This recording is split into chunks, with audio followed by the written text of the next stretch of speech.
you're inspired to do it. You never know the seed that you plant in those lives. You don't know when and how it's going to be blessed. And sometimes it's not for you to know. So don't do it to know what you did. Do it to know that you did what God asked you to do. This way, you don't have to walk around with, oh, look how many people I saved or helped save. We don't need that. He's the one who does saving the part. We're the one who just keep loving on people, like Jesus said, go and do what I did. That's all I want to do.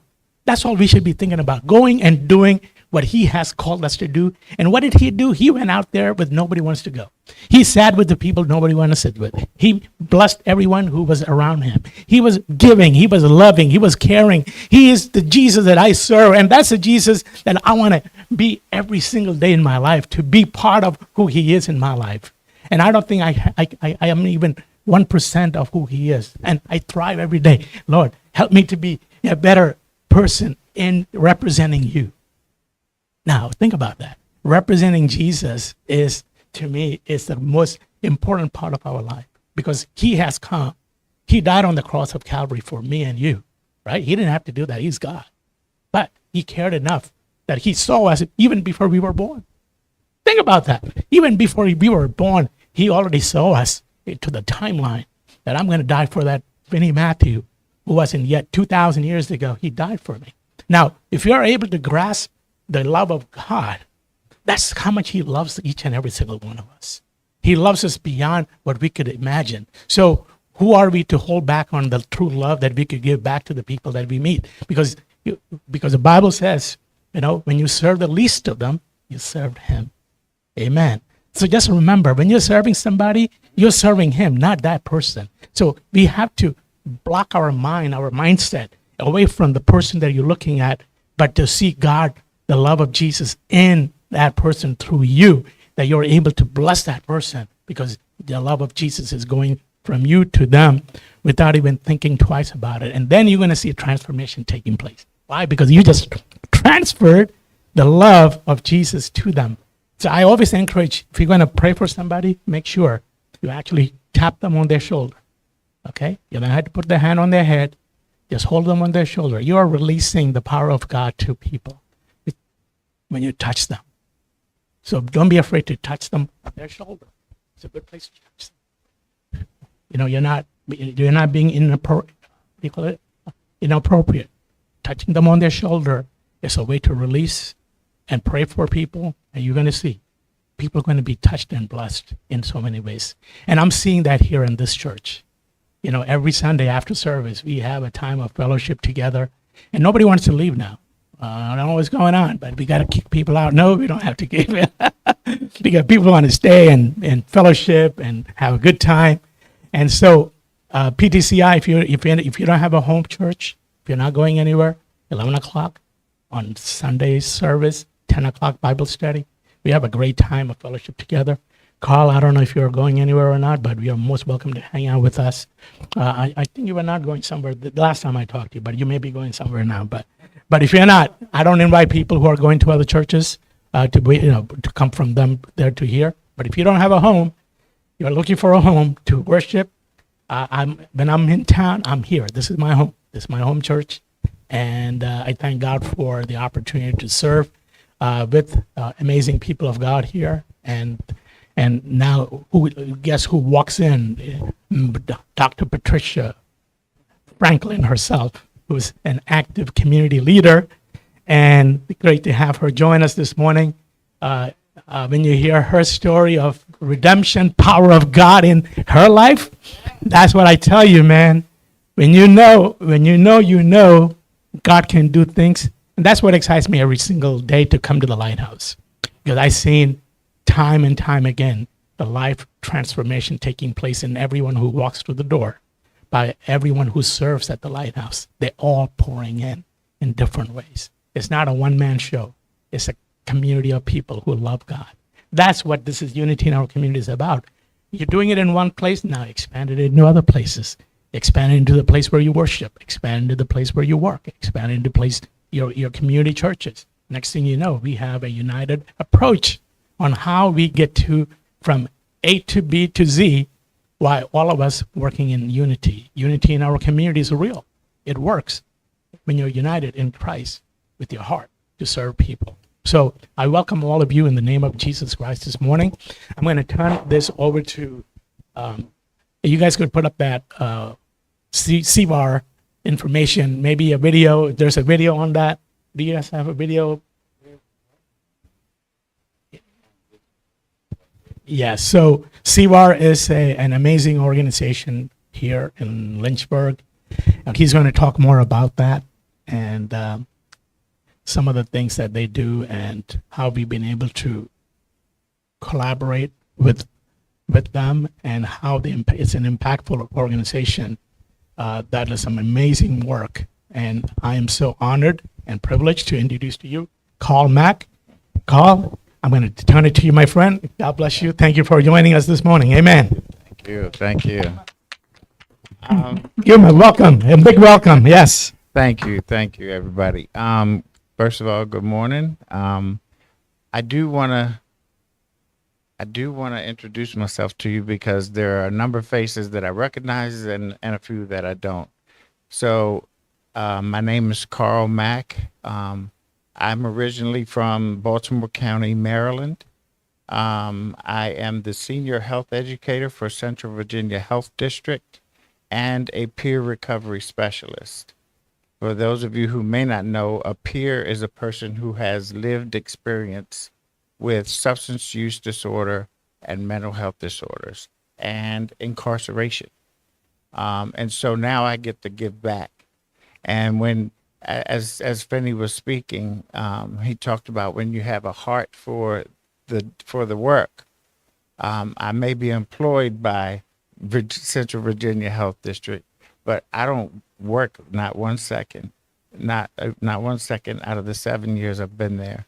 There are a lot of things that I get the honor and the privilege to do, like supporting people. So one of the main focuses of my job is to provide peer support to the 2 recovery courts that we have. And so that's AKA drug court, right? And so that has been a real blessing to me. I did not have drug court when I was trying to figure out how I'm going to put my life back together and get, to where I know God wants me to be. But I have been able to sit with a number of people. We've graduated several people. We're going to have another graduation in June, June the 3rd in City Hall at 5:30. So, you're welcome to attend and see all the good work that we get the honor to do for the people of that community. And when I speak of community, there was a lot of things that Finney talked about that just kept resonating with me. So no one agency can do everything. So we do need each other. That does undergird community. That's the foundation of community, is to be able to work together and have this person do what I cannot do. And us have a plan to pull that together. And so it inspired me to hear that they were able to have a Latino presentation. I had the honor of needing to hire another peer, and she is, she's amazing, and she's been in the community for a while, but she also speaks Spanish. So that was a big plus for the health department. Let's see, from day one of my job at the health department, they told me I needed to join CVAR and to join Unity in our community coalitions. And they have both blessed me so much. I do have a few things on my phone that I want to make sure I cover. But CVAR, if you haven't heard, stands for Central Virginia Addiction and Recovery Resources. And it is a coalition of agencies within the area and grassroots people that work to combat the issues that come from substance use in our community. And I have had just the greatest time learning from leaders in that field already. I did not come here with all the answers, and I couldn't come into a new community and act like I had everything to answer the problems without even learning the community and those who live in it and learning to be humble enough to support them. That's one of the greatest things about what I do for a living. Um, so there are a number of things that happened when I became a part of the recovery court. They had already graduated one group of people. So I asked the question, well, what are they doing now? And they did not track them at that point. So we didn't know that, they were doing well. And the only way we could find out is if they recidivate or return to using. And that's not a good model. So I was able to, pull together a number of people. And at first, we just started meeting, and we call it an alumni program. So those who are, have completed the program can still come back and get support for their larger life goals. Someone may want to get a GED. Someone may want to get a certificate in a certain field. The the uh, the national leaders say that the trade jobs, everybody is retiring out of them, and they don't feel like there's enough people ready to move into those positions.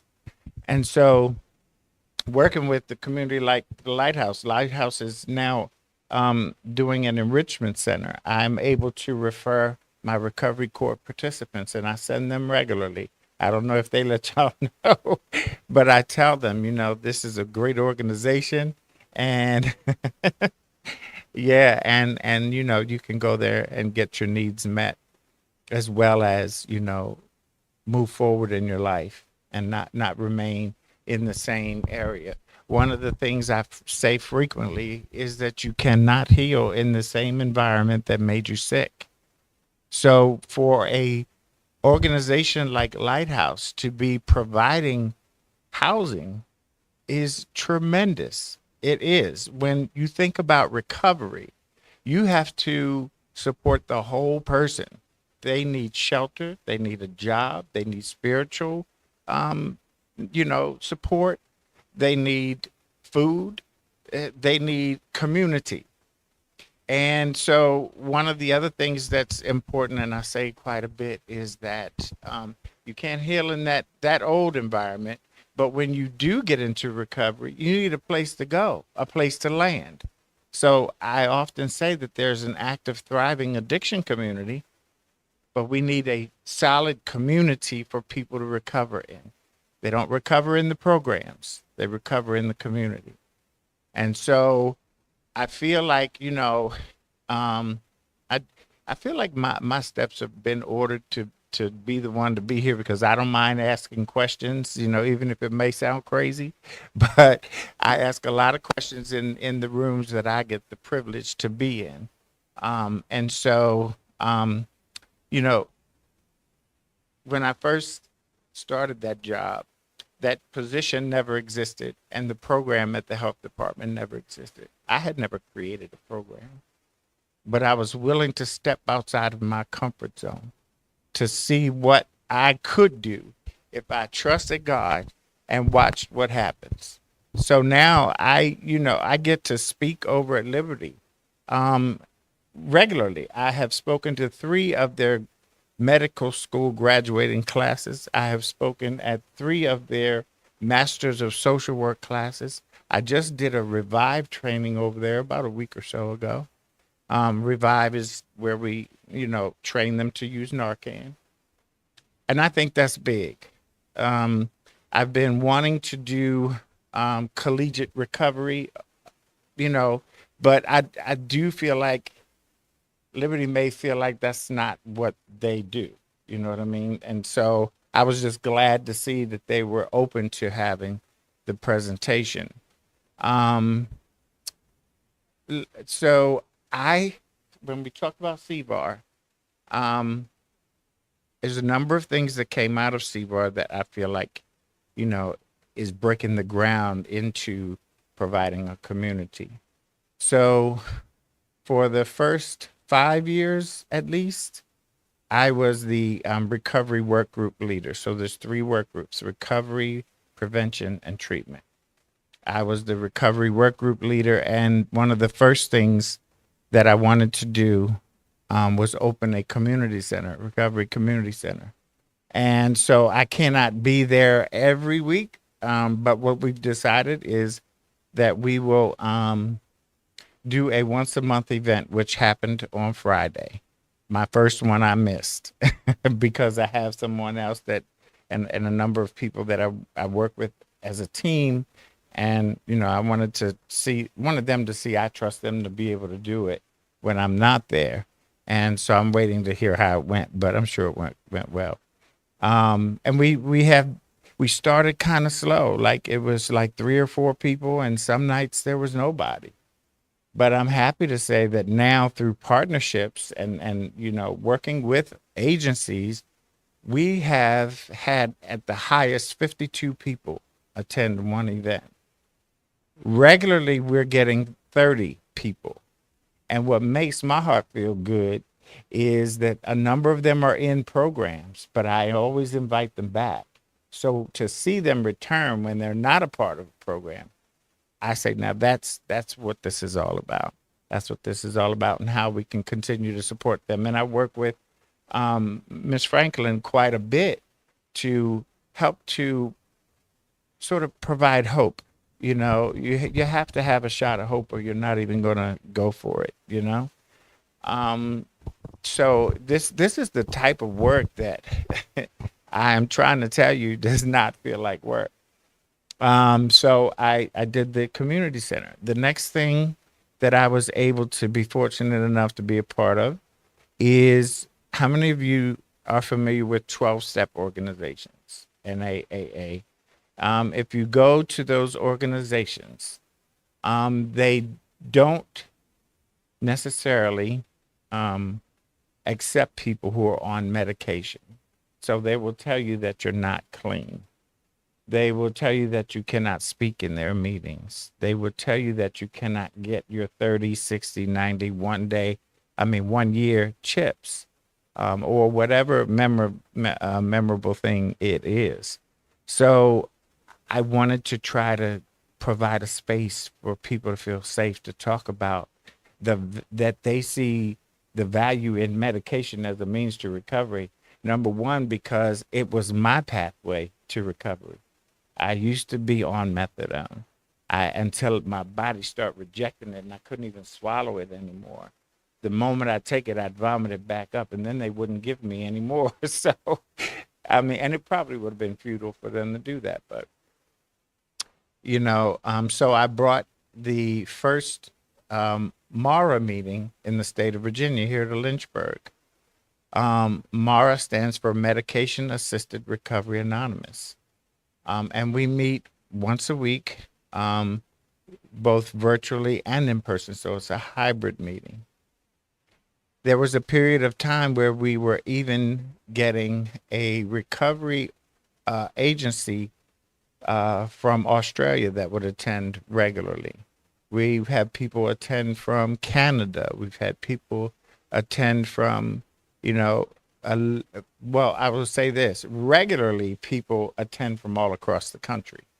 So, you know, we have people in California, we have people up in New Hampshire, people, you know, in multiple places, Arizona, and they meet with us regularly.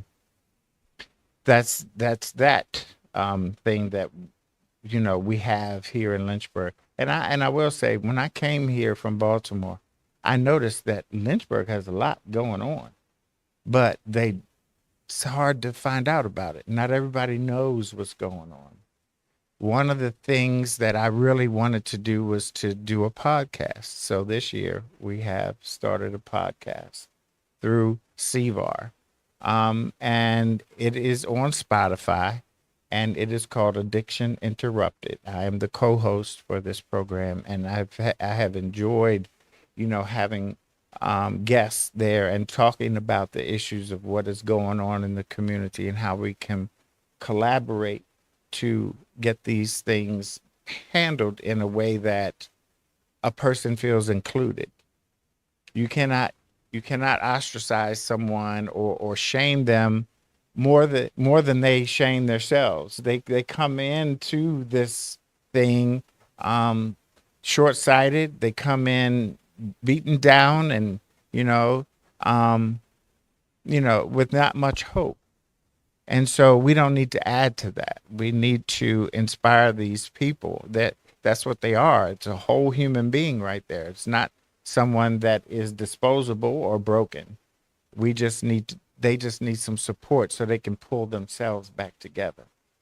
And so the next thing that I will talk about, we were able to do is create a recovery walk. So we walk for recovery, and this year will be our fifth annual recovery walk, and we get in the neighborhood of 200 to 250 people that show up. And WSET came one time. I just did an interview on Thursday with WSET because they're doing a project on what's happening around opiates in the community. I will say really quickly that nationally, overdose deaths have been decreasing, and Virginia is mirroring that. And the reason for that is how freely and constantly we're pushing out Narcan. Narcan is everywhere. And we're talking about things like harm reduction, which we held as CVAR. We held a meeting space for them to have a harm reduction program. The leaders of the community at the time that I started working at the health department, I kept hearing that they were harm reduction averse. They didn't want to have that in our community. Harm reduction could be something as simple as if you're no longer putting a needle in your arm and you're smoking marijuana, then smoke your marijuana, but keep coming back. We'll talk to you. Maybe there'll be a point where you want to give that up too. If you're using alone, don't do that. Come use where somebody can help you if you need it, if you wind up overdosing. So there's all sorts of different things like having clean needles, and that helps to reduce the sexual transmission of diseases. So it's helpful to the community all the way around. That's not to say, we condone substance use. It's just saying, let's save your life. Let's just keep you here and we'll keep working with you. And so I guess the next thing is to tell you that I've been watching things that are going on, and from my perspective, it appears that most of your recovery events are happening later in the summer. So I felt like, why can't we have a summer kickoff event? Yeah, why can't we have a recovery kickoff event? Originally wanted to do it up at Camp Kumbaya, but I couldn't get that because the children's summer camps are about to start up. So we did have 518 to offer us Hat Creek down in Brookneal area, but transportation is always a problem in this area. And so, I'm praying that, in the future we can have an agency that will have, a bus or something that they'd be willing to allow to bring some people, and then others, who are driving on their own, they can carry a few others or something. One thing that's going to come out of this event, which will be June the 25th at Miller's Home for Girls. I've been there once. For us not being here, I don't really know everything.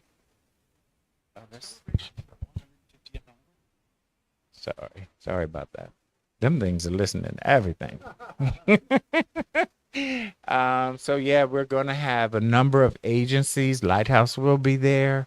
And something else I proposed was, why not bring in some friendly competition. Why not start a bowling league where your agency bowls against my agency and da da da? Why not have spades tournaments? People love to play some spades now. They love dominoes. Let's help people to see. That's what a peer does. It, like Finney mentioned, we walk alongside you until the point where you're able to walk on your own. And then we still have the services provided that you can become a part of and step up and lead some things. You know, when that person self actualizes, then they're another voice in the community to help move recovery forward. And so, you know, that makes me excited. And we've been in talks with the bowling alleys, and the leader of the leagues said that he's going to make an exception for us, that we will be able to create this league. And that just, you know, makes me really happy, that these things, like I said, Virginia is a very fertile place for seeds to be planted. And this is one seed that I'm hoping continues to grow. Um, there's another initiative that I've been holding space as a CVAR member for community agencies that are aware that there's a number of children being born and the cord blood is tested and it's positive for substance use. That is a problem. That is way too many people, you know, that feel like, or well, I can't say they feel like it's okay, but they are in their, I don't like, so words matter, especially in recovery. I don't like to call people clean because you weren't dirty. You know what I mean? You were living with substance use disorder, not suffering or struggling. You were living with substance use disorder. And so where I was getting at is that these families have dealt with substance use disorder while the mom was pregnant. And so what I've been doing is holding space for agencies to figure out how we can help to put a change in that situation. So me working with the recovery course, I thought, let's look at if we could augment the family treatment program to have these individuals and families to be supported. And so we looked around, and there is a baby safe program with grant funds. And if we get it, we will be the first in the state. And I've already been talking to, because I meet with the what is it, Department of Behavioral Health and mental Behavioral Health and Developmental Services.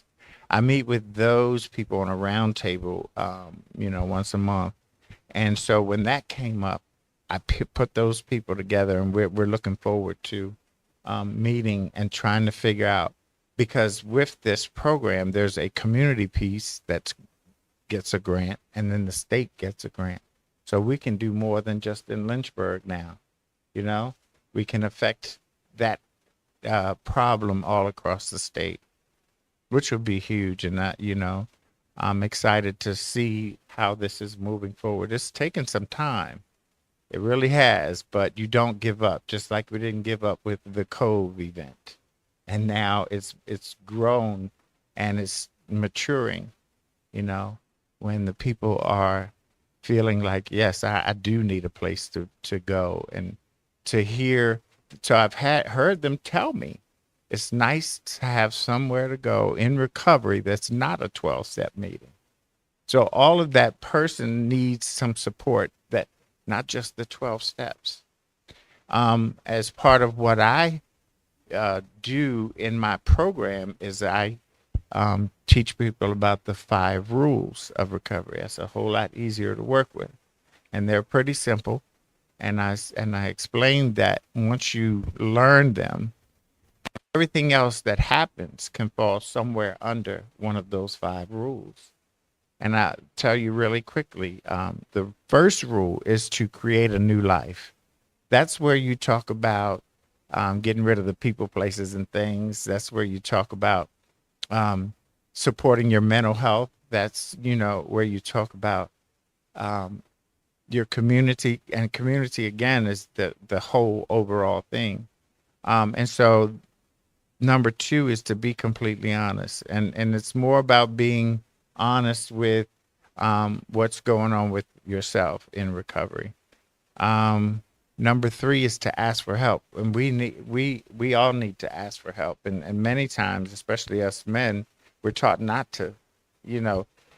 All right, we're taught not to show emotion, not to, you know, appear what they would say is weak, you know.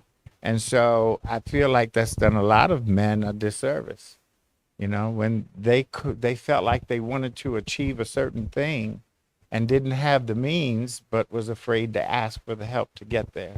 And so that kind of relegated them to a less than situation than what they were able to get into. Um, so I think that, again, supporting the community piece is going to be huge. That we're looking at the Baby Safe program, and that's coming to fruition. And another thing that I'm proud to be able to say is that I wanted to provide peer support to probationers. And so we have just been able to get a MOA in place with the state. And there's already grant funding through probation to pay for it. One of the other things that I'm hoping it will be able to do is that there are a number of peer trainings that happen, but then the people have to get 500 hours and they don't know where to get their 500 hours. So we can get these peers that have had the training, and the funding from probation will pay them while they get their hours. I feel like that'll be very helpful because the profession of peer support is growing everywhere, all across the country, and I think even beyond the country. And so, there's a national certification that you can have as well as the state certification.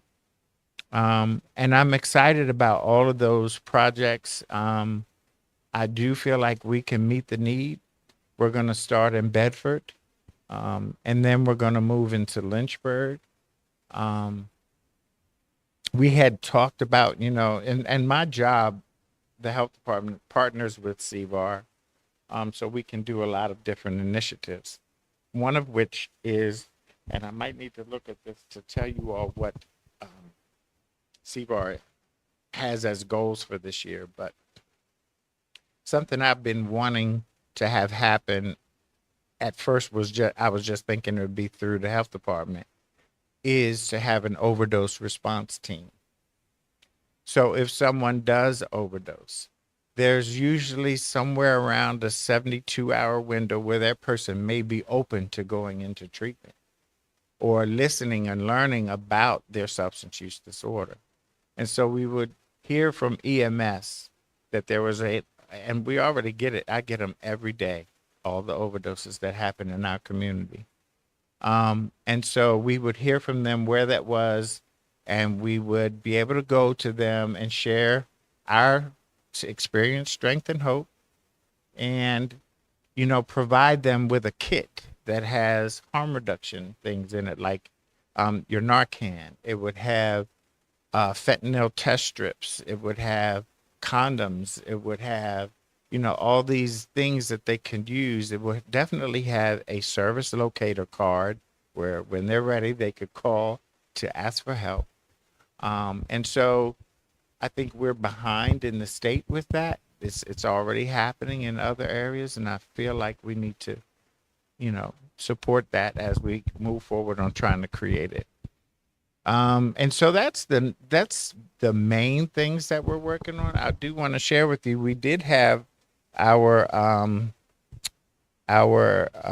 state of collaboration event in April, and we had nearly 100 community members to attend.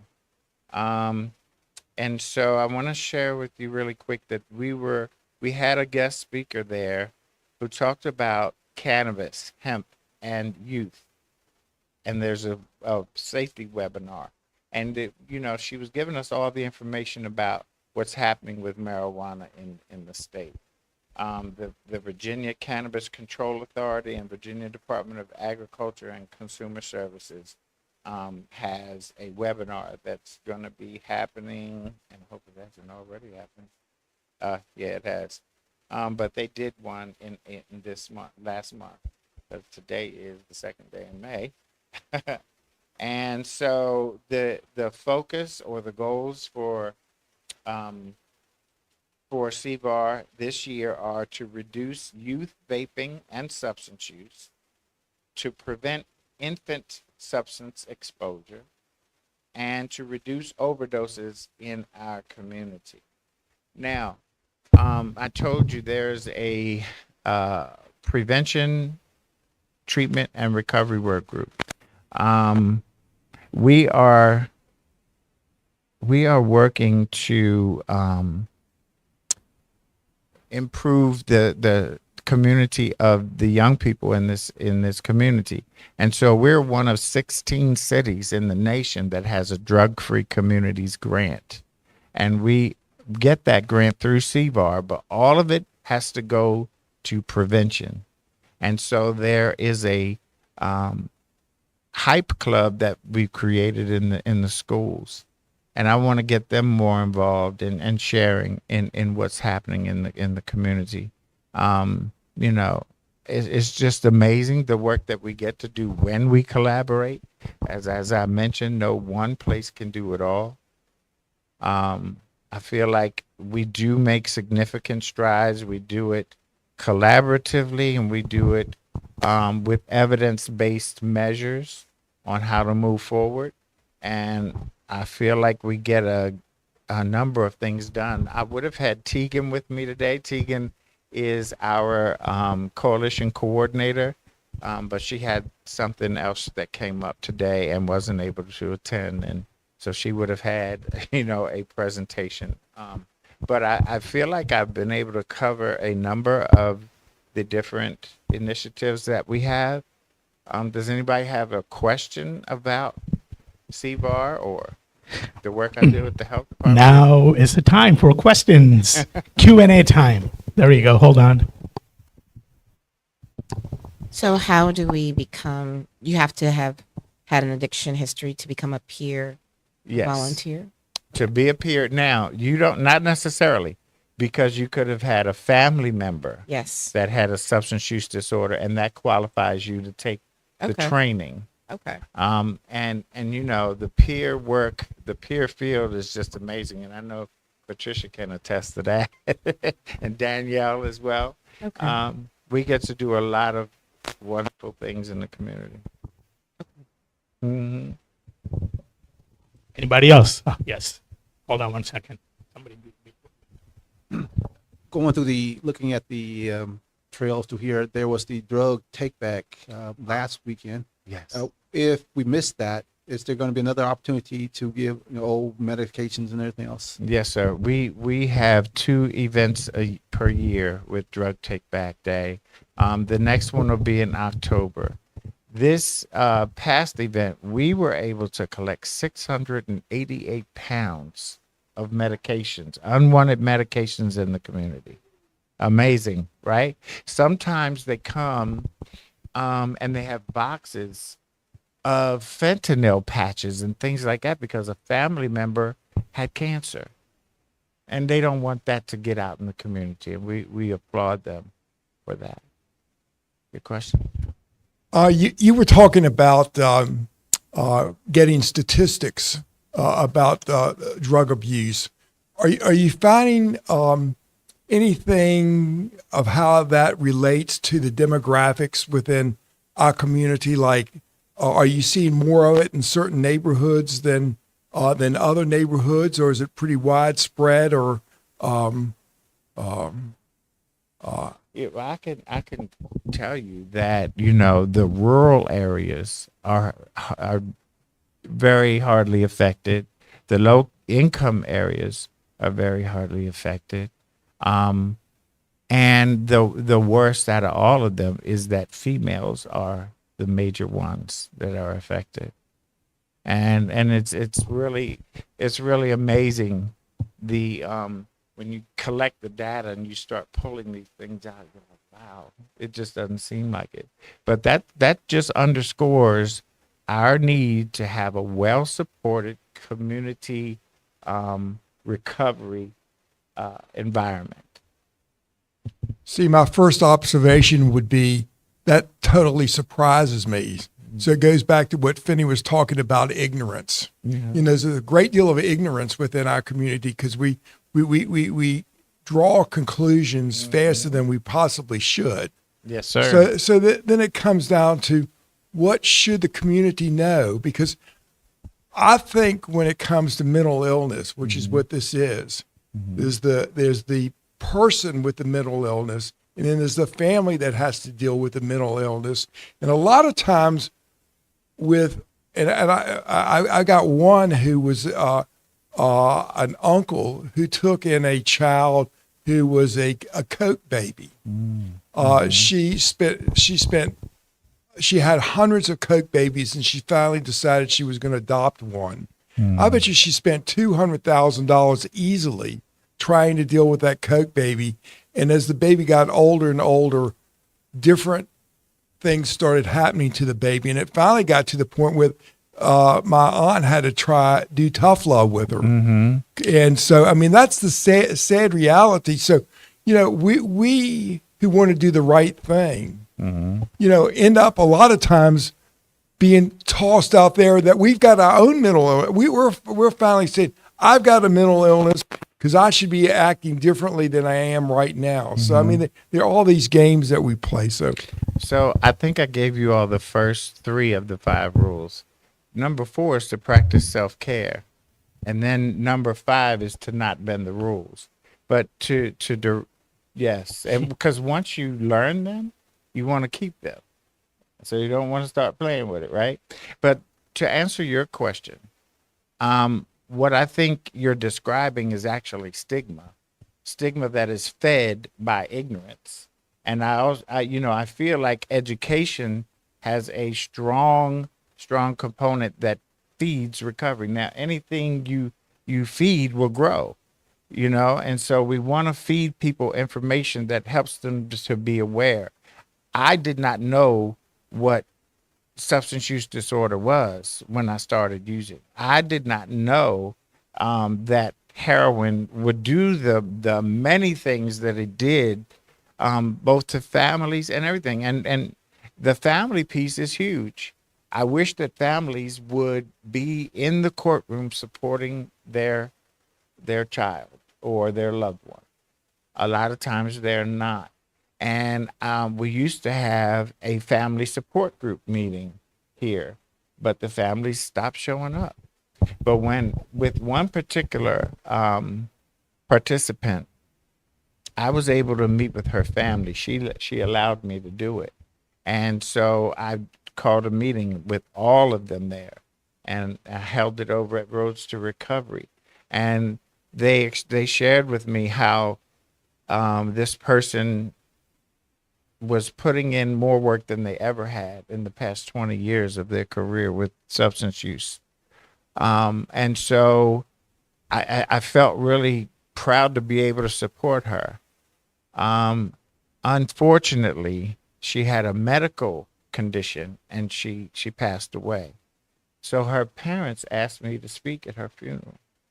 I had never done that before, but I wanted to honor her. And so it really was an honor and a pleasure to be able to be there and support the family. Yes, ma'am. What type of correlation are you finding with mental illness in the family of origin of the folks who are wrestling with addiction? Yeah, hopefully, you know, this is going to help you to understand it, that, you know, so you get a diagnosis of substance use disorder, or you get some mental health diagnosis of anxiety or depression or maybe schizophrenia or what have you. And many times they don't know which one came first. a lot of times people are using substances early on, and we know that the brain doesn't stop developing until the age 25.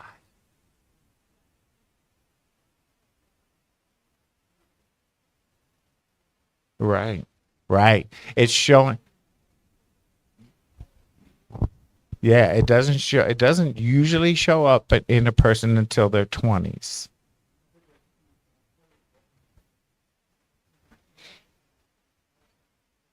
Yeah. And so what's good about Lynchburg is that we have a adult recovery court and we have a mental health recovery court. Outstanding, right? Now the other one is in Bedford, and that's a family treatment court, is what it used to be called. It's family recovery court, and so I am beyond excited that the conversations are happening to do this baby safe court. These children are coming into the world, and they have enough to fight already. Being born into low income families. And all the other concerns of society, Yes.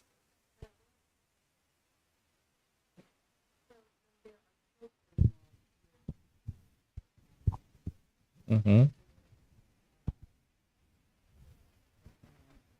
That advocates, is there a component of the program that advocates for the children that are in the homes of family members that are battling with addiction? Absolutely. So in the family recovery court, one of the driving organizations is DSS. And so the goal in family recovery court is reunification.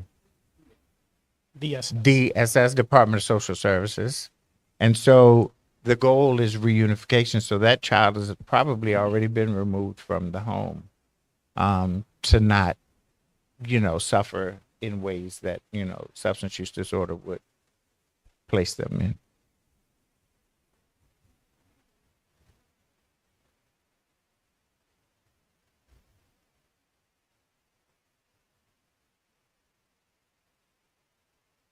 Yeah, that's great, because they don't really have a system in place to force the parents to get, so I think the court thing would do. Yeah. Ah, I'm excited to say that the Unity in our community, the Lighthouse, been a great advocate in getting this drug court system. yes. Working alongside with Bethany Harrison, it took many years working together with her, but she got the docket to be done here in Lynchburg, and we were directly involved in that whole process. And we are also providing transportation services for people to go back and forth to these meetings that they're supposed to attend. So one of the areas that we found out was one of the major reasons why they fail is because they're not able to get to those key meetings that they're yeah. supposed to attend. So the Lighthouse has taken on that initiative. And we're grateful for you. And we made sure, and again, moving forward, we are always seeking after, okay, how do we make sure the people we serve gets the best service that they need, so they don't fall backwards, right? And I think that's where the community has, in a way, been a little bit, failing. I want to say they're not doing their job. I think there's more we can do. Easy to say, here's a bus pass. Yeah. We are so easy to do that. We know the bus pass system doesn't work. We could show you 100 different reasons why the bus pass system doesn't work for families. And You they could just argue stop all- running yeah, Sundays. We could show you stats.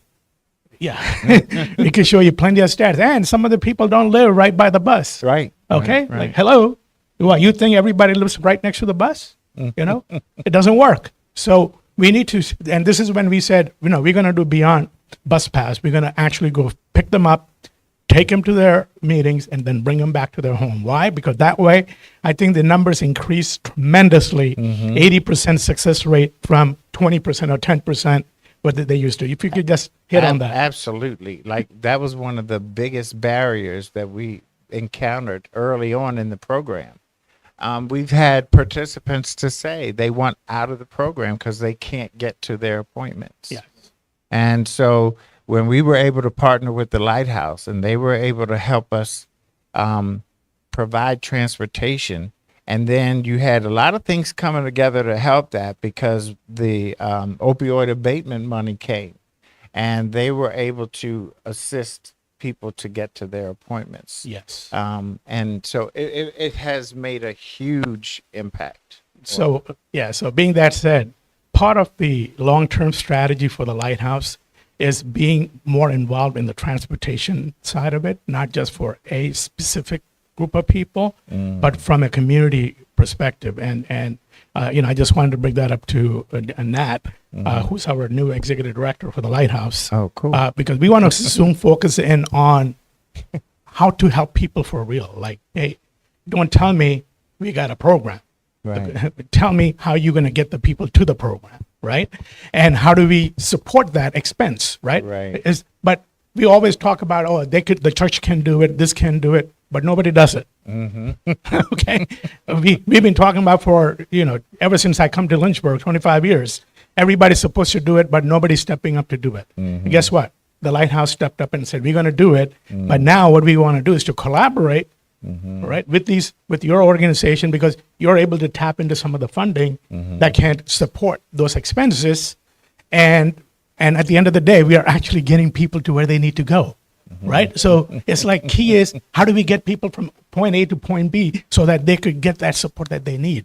That's been a huge drawback in the whole system. And then getting people to, getting them to work and bringing them back. We got to get involved in doing stuff like that. That makes an impact. How you going to tell somebody, I'm sorry, here's your bus pass, hopefully you get to work and hopefully you're able to come back. Oh yeah, that's they need to put some, and these are the kind of stuff that I hear pisses me off. Well, I It says, oh, they need to get themselves, put them back together. Right. Like really? I want to share with you though. There was an interesting side effect to what was happening with the transportation. The drivers were having conversations Yes. with the participants, and that helped to draw out some of their concerns and all of that. And the drivers are amazing. They're good. They're a good set of people. But that question is really a huge one, and that ignorance feeding the stigma is terrible in the community. Stigma can have an effect on a person when they're prescribed Suboxone or just plain Subutex or whatever, and they go to the pharmacy. Pharmacist has these ill-informed ideas, and they treat that person as though they're broken or throwaway, Yes. and that's just not cool. We need people to get educated. Yes, ma'am.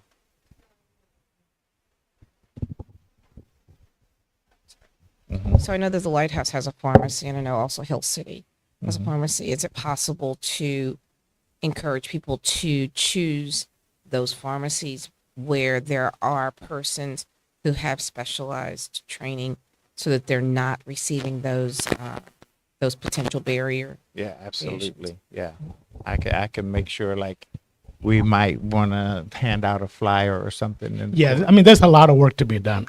All these are beautiful, amazing great questions. questions. It needs not just questions, but it needs to be answered with solutions, right?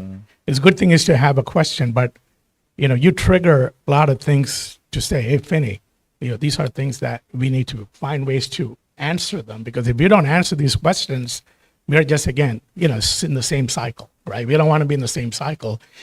Patricia, who's been in the field on a regular basis, she knows a lot of challenges that we haven't yet to address the way it needs to be addressed, right? So this is where I would say we need to have more of these collaborative. I mean, unity in our community is great, but after this, when do we get together and actually have a real heart-to-heart conversation Yeah.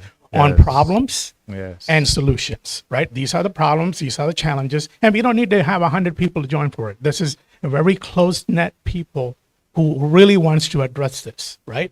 And what are the solutions, right? Right. And we know one of the major issue is transportation, right? How do we answer? Yeah.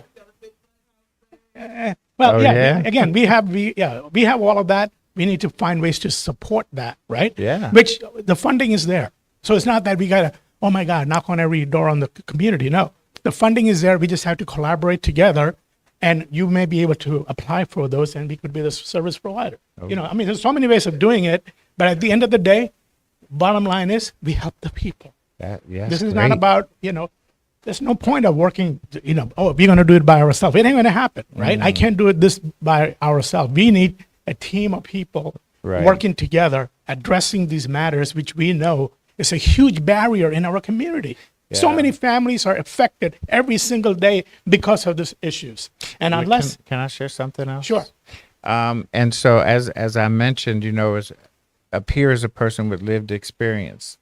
Part of my experience is that I was arrested with 5 kilos of cocaine in New York and had to spend time on Rikers Island. Here, yeah, it was a little a young man that grew up on a small farm in Baltimore County, close to Carroll County, you know, moving into a more metropolitan area because parents separated. You know, all these things are actually what is known as ACEs, you know, adverse childhood experiences. And when you don't have someone that child can talk to early on, then, you know, the likelihoods increase for the negative circumstances. Yes. Mm-hmm. Oh, absolutely. Yeah, yeah. And so education is the response. yes. There's a lot of things that we as a community, as we start talking about, you know, one area of, hey, this area is broken. We got to step back and, you know, go backwards and say, okay, how did it happen? Or where's it coming from? And then what do we need to focus on in order to address this? Yeah. So Sometimes, you know, we put a Band-Aid here, but not addressing the actual problem where it came from. that's why, you know, when I'm also a part of the Reentry Council, I started going into the jails, and you know, I do a class there, and so I've had one person out of that class who graduated beg the court to allow him to have recovery court, and so he's now in recovery court, and he's doing pretty good. I've had another one out of that class start coming to the cove events. And so, you know, it does make a difference. And we have to just keep putting it out there. We really need support. The same people doing the same thing get worn out. We need some support. Recovery it's actually what they used to call drug court. And it is a specialty docket within the judicial system where the person for Lynchburg Adult Recovery Court, that person has a case in circuit court that they plead guilty to, and then they are granted permission to enter into the recovery court once they've been assessed, and you know, we figure out who is high risk, who is high need, and we accept them into the program. And in that program, there's 5 phases until graduation. And so within the first 2 phases to 3 phases for my program, it's more intense. You have to come every week. You have to, for probation, you have to submit to double urine screens a week. And that decreases over time as you advance through the phases. There are some people who will not be able to recover in Lynchburg at all.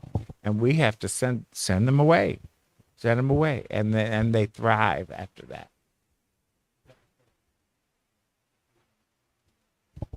Yes, sir. Yeah.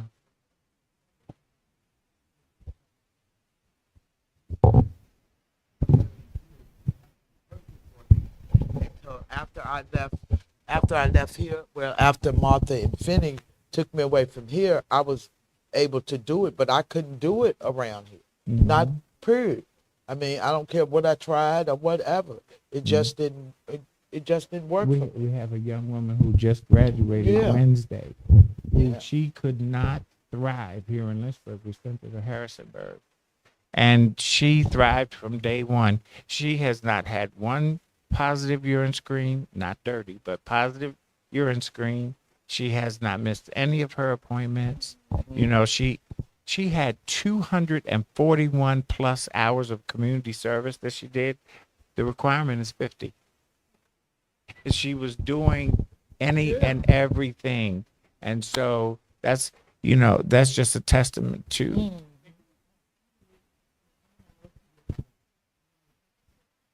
I don't know. Shoot, I don't know my number. I done broke into the numbers. I volunteer. Because that was another thing. I volunteered from the beginning. That was a big thing to help me to get back into the habit of working, to get some kind of training, to get active of, doing something different. And they had me volunteering all the time, day and night, from 9 to Lighthouse closed. And that was good. And it gave me, a new aspect of life and know how to move forwards of, going and get a job and working and, those kind of things. Because I never did that. Because my thing was that, only thing I had to do was go to the corner, go in people's stores or something like that to, take care of my habit. Working won't in it. I didn't work. And I forgot how to work. I forgot how to do a lot of things. I didn't hardly know what I liked and what I didn't like. But now, I'm learning myself now, and I know what I like and what I don't like. But I didn't know none of those things because it won't, know it for what? Only thing I knew what I had to know. Right. And that's part of the recovery process. You have to begin to unlearn some things in order to learn some things. And so it's really rewarding for us who get to help that person, but it's also rewarding when we see them when they get it and they start doing things. And I tell people that's like an extra paycheck that you can't take to the bank, but it really pays you off very nicely. Yeah, I just want to let you all know that it's not just Pat sitting here going through recovery. To me, it's all of us sitting here are going through a recovery. Whatever challenges that we all faced in our journey, right? It's not just, I used to be taking drugs. It could be any kind of addiction. There's so many kind of addiction. Yes. And they all fall in the same category, Gambling is a right? big one. And I was one of them. So I know my addiction. I know, that I'm still recovering. I'm still a recovering addict. Okay? See, and this is what people often forget to acknowledge is that it's always a pointing finger at somebody else. Oh, that person there. Right. And you want to point yourself as, oh, look, I'm all good. Right. I'm all perfect. No, I'm standing here in midst of you to tell you I am somebody that's sitting in the same shoes as Carl is sitting, and we are all walking daily by the grace of God that he's helping us to come through and walk through the things that we are in. And by acknowledging that right there, that's when God is going to help you. That's when he can lead and guide and help us to walk through these situations that we are in. So it's not pointing finger at somebody else. It's pointing finger at ourselves. That, man, I need this recovery more than anybody else. I need to walk and do what I can. At the same time, you want to carry somebody with you on that journey and say, hey, man, I'm here, but I'd like you to join with me. I'm here to love on you no matter what, because you would not be here today if it wasn't for somebody showing that true love to you, right? In your journey. Somebody loved you enough to say, I'm going to sacrifice anything and everything that I can to see you succeed, right? So when I hear Carl talk about his journey, and then now he's fully committed and wanted to make an impact, not here just in Lynchburg, Virginia, wherever God is going to send him, and he stepped up. If you heard his story from the beginning, there was no such thing as what he do here when he started here. This is something the Lord inspired him to do, and he stepped out in faith, and he walked on that faith, right? Trusting God that things will come together. And look where he is. Ever since failed me yet. Exactly. And that's why I love, being partners with people who have the passion to do it, stepping out in faith and saying, you know what, I don't know what I'm doing, but I know the Lord told me I got to do this. Yes. And you know what I'm talking about, Bishop Pat, is what is leading, the Lord is leading you. You may not know what you're doing. It's okay. You're going to make a million mistakes. But guess what? Those mistakes are only stepping stones for success in what the Lord has put in your heart to do. After 25 years serving this community, I can tell you, I put in, I would say 25,000 mistakes, going through this whole process. And I continue to make them. But I know every mistake is a stepping stone to get it better, get it better. And the Lord continue to put the right people in your life, your journey, to help you to grow, right? So it's not a bad thing. Don't take it into, oh my God, I can't believe I messed it up again. I can't believe here I am. That negative mindset. First thing that I tell people today is get that negative mindset out of your head. If you don't do that, you're going to drown yourself. You're going to drown yourself in that pity-patty mindset that's not going to take you anywhere except, oh my God, like, here I am, back in the square one. No, you know what? You get up and say, you know what? You may go down, but he will lift you up. And you are able to walk through any situations that you have in your life because he's the one who's going to carry you. It's not you. Amen. If you try to do it by Amen. yourself, you're going to 100 times fail on your face. But when you fall, he's there to lift you up and say, son, daughter, move on. Let's go. I just gave you a first down. Now you got another four more plays to go. Right? He lifted you up and said, first down, let's go. Yep. Right? You failed, but he lifted you up. First down. I'm ready to go another 4 rounds, 4 more plays. You keep going. You may fail again, 1, 2, 3, 4. He's going to lift you up again. He is there because he loves us. Yeah. That's what makes recovery, things that we do, so powerful, is that it's not, I failed. No, I am stepping to the next level of my success. Because he has lifted me up from where I used to be to where I am today. You look back at your life, man. You know where you've been. Look where we come from. Look at the road map of your life and see where you were to where you are today, right? And the abuses and the things that we had to go through, and everything that mentally that messed us up. But today you're able to stand and say, you know what? I'm here. The Lord has brought me here. And I want to turn it over to Nat. I know he has a lot of good things to say. I got something to say real quick. One thing I try to help people to do is to shift their perspective. These things that happened to you or that you did not succeed in, they came to teach you a way to not go about it. So don't take the baggage, and I know that's easy to say. Don't feel the shame and the guilt. Just take that lesson and keep moving forward. Carl, I just want to say thank you for the information. When I first started with the Lighthouse and with the this group Unity in the community, I came because it brought together so many folks who were in different places and doing different things, and it helped me understand all the things that are happening. And certainly we got away from that a little bit over the course of the last several years. So I'm glad that we're coming back and bringing it back, and you represent the first of several who will come in and tell us a little something about what's going on. It's not, I think most times now, it isn't about what you know. It isn't about what you don't know. It's what you don't know that you don't know. So many folks just don't know all the things. I'm just always impressed because you come fully stocked with all the answers, so, and you come up on a regular basis. So I've been really impressed. There are folks that no notes, exactly. So it's there, it's ingrained in them. So that's the impressive thing.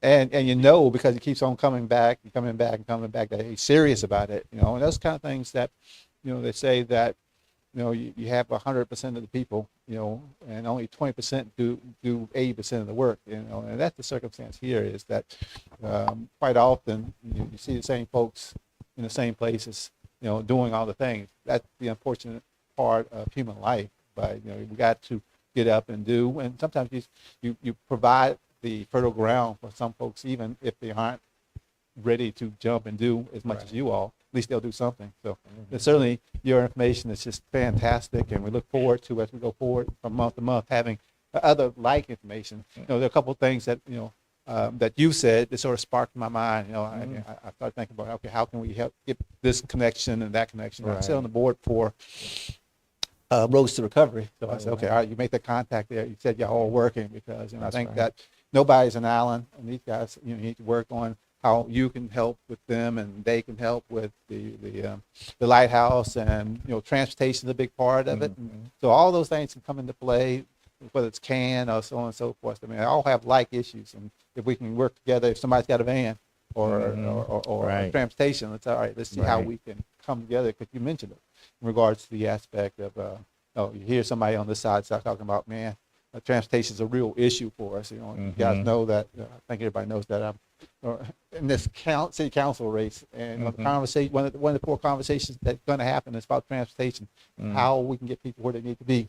You know, and certainly there are a lot of the CVACL. You know, you drive by there and they got about 8 or 10 vans sitting there. You know, sometimes all day. You know, so okay, why are we having transportation when all these things are sitting here? So I think it Right. takes, it's is- one of those things where we have to work together. You know, they have. I mean, you go and sit down and start talking about it. They have stipulations, drivers and laws and insurance that Right. that Yeah. will be stumbling blocks. But you know, we can if we get folks who are serious about it and want to work, then we can answer those questions. You know, and you know, you got folks who want to get up on their high horse, on their soapbox, and talk about it. You know, and then once they've got achieved whatever they want to achieve, they aren't to be found anymore. But that's Yeah. just that's life, and go on and try to do what you can. So, Carl, again, just want to say thank you. Yeah, I apologize for catching the latter part of it. No, thank you. It's one of those things where I got a lot of things going on, and I will just say I'm dressed a little differently. The other thing, But the other I- thing is that a lot of folks know that if you peel the onion, I am a taekwondoist, and I teach taekwondo, and my grandmaster instructor was here today. Okay. And he reminded me that this is my 40th year Wow. engaged in Taekwondo. So thank you. And I just achieved my 5th degree black belt today. So these are all brand new and stiff. But I was driving from the test, and I said, Well, I do want to thank you also, Nat, because you supported me when I came up with this idea about recovery bowling league and all these different things, and I'm wanting to do a recovery kickoff event, and I just want to let you know it is June the 25th. If you didn't hear it, June 25th. June 25th, Where is it? Miller Home. Okay. I heard you. I think that's when I walked in, and I caught Okay. half of it, and didn't know where it was going with. Okay. Yeah, So, at 5 to 8. okay.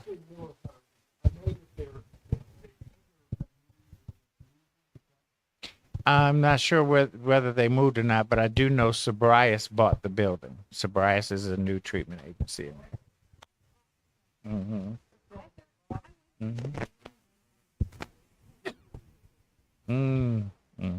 Yeah, yeah.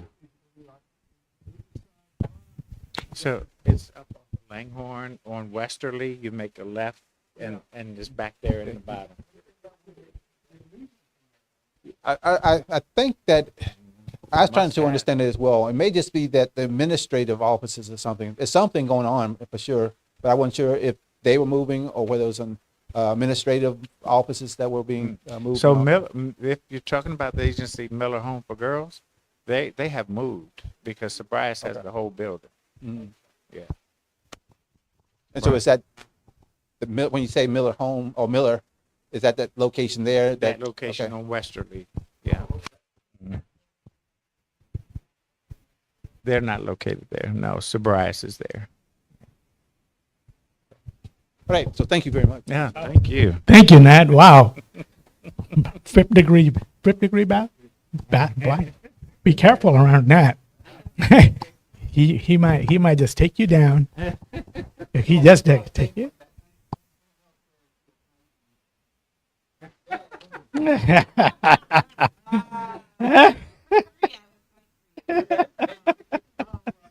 Oh, thank you guys so much. I have to say, we talked about a lot of things about in regards to having stats, like information, like how do we know how many people, all of that good stuff.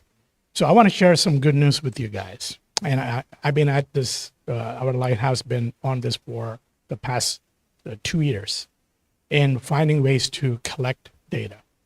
Stats is important because nobody's going to talk to you unless you could actually show, hey, this is what's going on, and this is why it's going on, and this is how we are addressing it. All of those things matters, right? Especially if you go to the state and they want to know, hey, I need X amount of dollars to do this. You show them the data and say, hey guys, look, the last 1 year, 2 years, this is what we've been collecting information. These are the areas of need. These are the people who are like the women's are the most, right? All of those things matters moving forward. You can't rely on the past data. You got to constantly move on.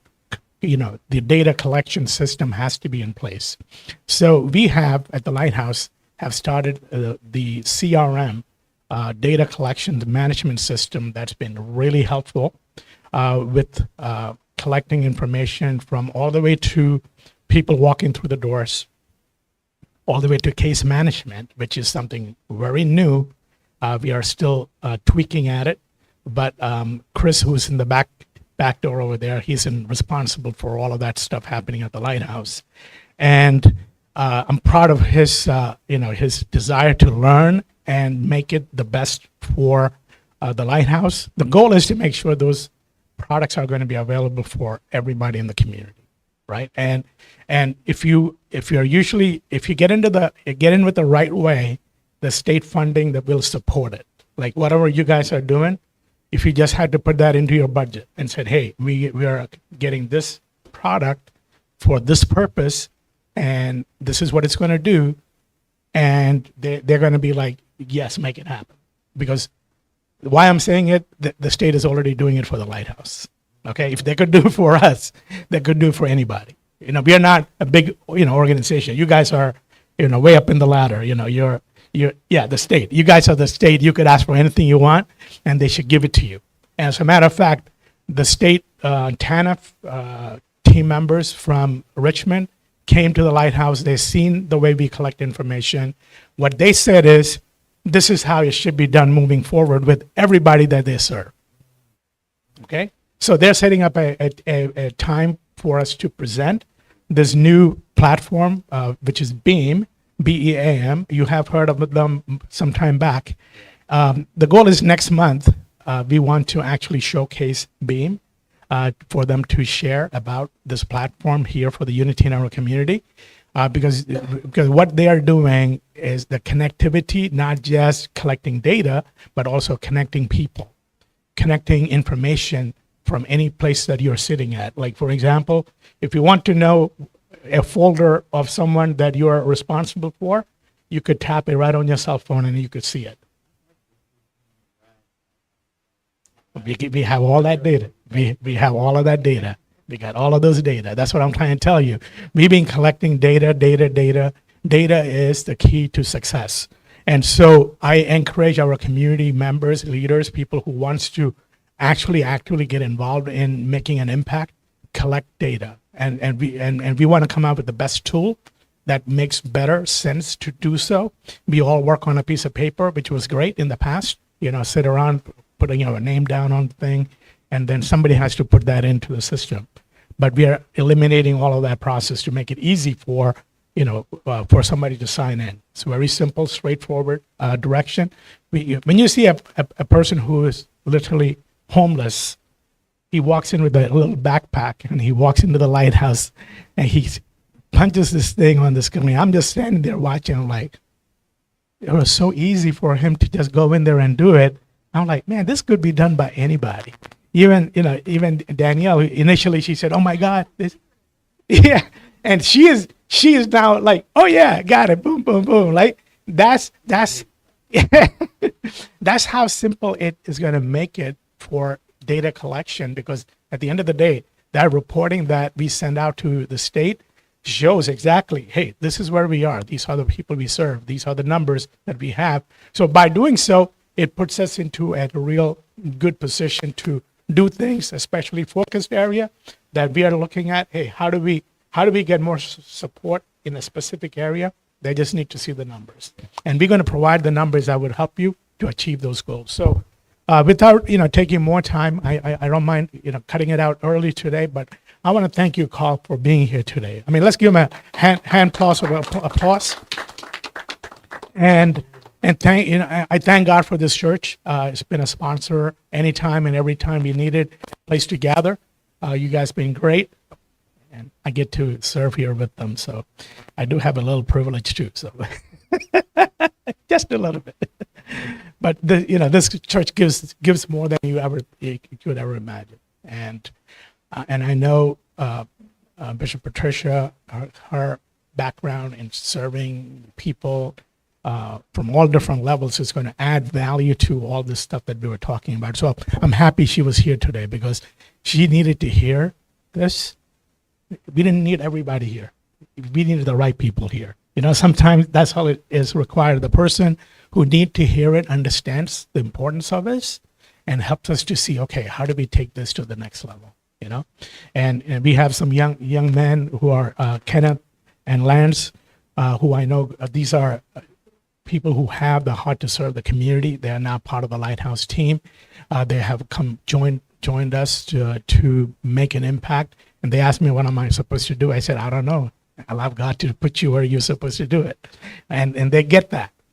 I didn't have to explain to them. They get where we're going with this, because God has to assign you the role and responsibilities that you are good in, where he wants you at.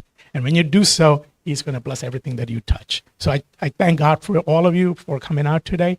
And I'm going to ask Bishop Patricia, if you don't mind, close us out in prayer today.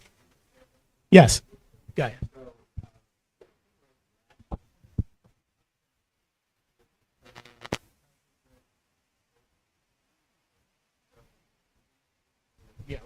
Yeah, yes, absolutely. Patricia, you want? Oh, standing up. Let's pray. Father, I thank you so much that you have called us to be your hands and your feet, the body of Christ. We thank you, Lord God, that we're mandated to bind up the brokenhearted, set at liberty those who are bound, and to seek to save the lost. Father, I thank you, Lord, for this very tangible work for people who are after your own heart, those who are broken, Lord. I thank you, Father, that we are hearers and doers of your word.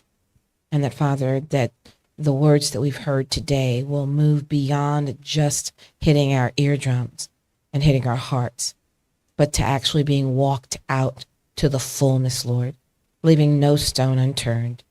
Bless this work, increase, enlarge, expand, connect, whatever is necessary, Father, to cause these wonderful programs that are transforming lives to be made manifest in this community and beyond. Thank you, Lord, for the Lighthouse. Thank you for CVAR. Thank you for the leadership that is here, God.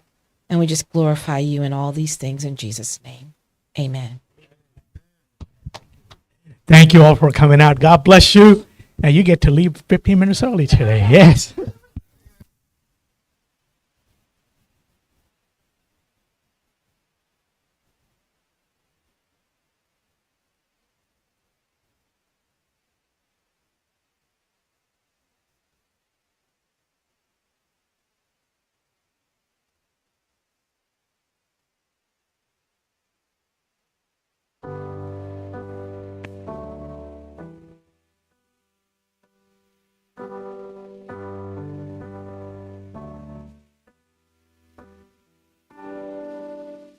Grander quaked before,